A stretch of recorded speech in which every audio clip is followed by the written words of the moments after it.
Hello folks, welcome back. Chris in Central Pennsylvania. Big news out of South Africa where headlines read today, just the past few hours, that Steenhuisen won't seek re-election as Democratic Alliance head. Whoa. Multiple Democratic Alliance sources are confirming to media that John Steenhuisen will announce on Wednesday, the 4th February 2026, that he is not seeking a third term as party leader, though he seems hell-bent on denying it until the bitter end. Daily Maverick's Rebecca Davies writes that the DA leader, who makes no secret of his hostility towards the media, tweeted just after midday on Tuesday, "Tomorrow at 10 a.m., I will make an announcement of national importance. Until you see me outlining the full set of facts tomorrow, avoid speculation." Okay. Now, Steenhuisen posted a cryptic X tweet with an image of Truman flashing the famous "Dewey defeats Truman" headline. What? This makes it sound like he's coming back, like he's defeated, but he's not defeated. So what's it all about? According to media reports, Steenhuisen will be addressing the media in Durban Wednesday morning, and a media advisory from the Democratic Alliance on Tuesday said that Steenhuisen would address the media at Riverside Hotel in eThekwini concerning matters of national importance and public interest. Now, of course, eThekwini is his power base. That's where he comes from. John Steenhuisen cut his teeth at the DA, knocking door to door, trying to get people to vote for the party years ago, and now he just hung around in the party forever. And he's not seeking a term, according to inside sources. Is it true?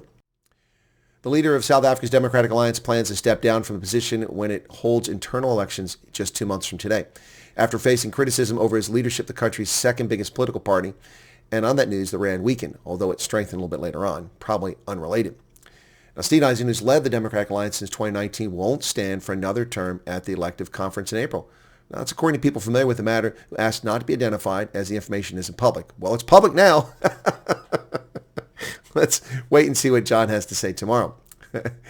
Deon George's resignation in the party apparently exposed a lot of rifts within DA leadership, which I and some other commentators have been telling you about for the past couple of years since the DA joined the Government National Unity, but which the media in South Africa has covered up for the most part until recently.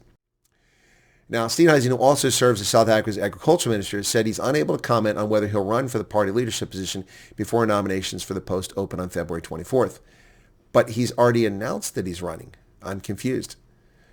Now, the front runner in his absence would be Jordan Hill-Lewis, the 39-year-old mayor of Cape Town, who seems to be popular, and the business sources are pushing for him to take over. Hill-Lewis said in an interview on Monday that he would very seriously consider running if Steenhuisen didn't stand, but wouldn't join the national cabinet. Well, that would be the right approach. I said from the beginning that John Steenhuisen remaining as the leader of the party, yet accepting a cabinet position, was foolhardy. It also wasn't wise for Peter Hernevald. It proved to be too difficult, and so he did not seek re-election and let that position fall to Corné Mulder, and now he serves exclusively as the corrections minister and is doing a bang-up job there by all accounts, and also becoming quite popular with a number of South Africans.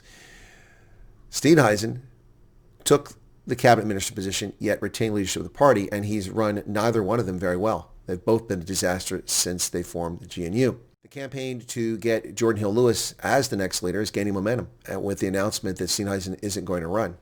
Now, Steenhuisen has been involved in a public spat between Deon George, who he sacked, and Willie Okamp, who he replaced. The 49-year-old John Steenhuisen has faced criticism also for his party's position, including expropriation without compensation, the inept handling of foot and mouth disease, which is eviscerating the cattle industry in South Africa, and the higher meat prices are taking place. Also, his frequent trips overseas, dancing like a buffoon in Vietnam while South Africans go hungry.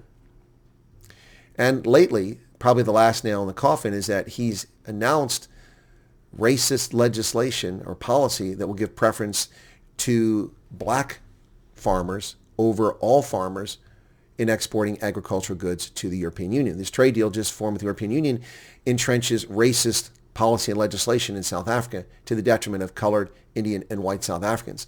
And that may have been the final nail.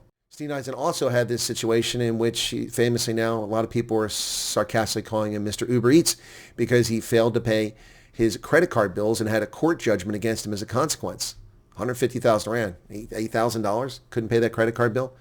Shocking. The man who leads a political party 2 terms, has been in government for decades, and at the age of 49 has no tangible assets to his name. No houses, no cars, no stocks, no bonds, no savings. Where does it all go? And how is it he can't pay his credit card bills? when he's making millions of rand per year. All of this has led to a position that makes it untenable for Steenhuisen to be the leader. Will he announce that he's not running? We'll find out on Wednesday, the 4th of February. But sources inside the DA say he's not running. And given what's happened with the DA and the Government National Union and also this personal behavior, it's not a surprise.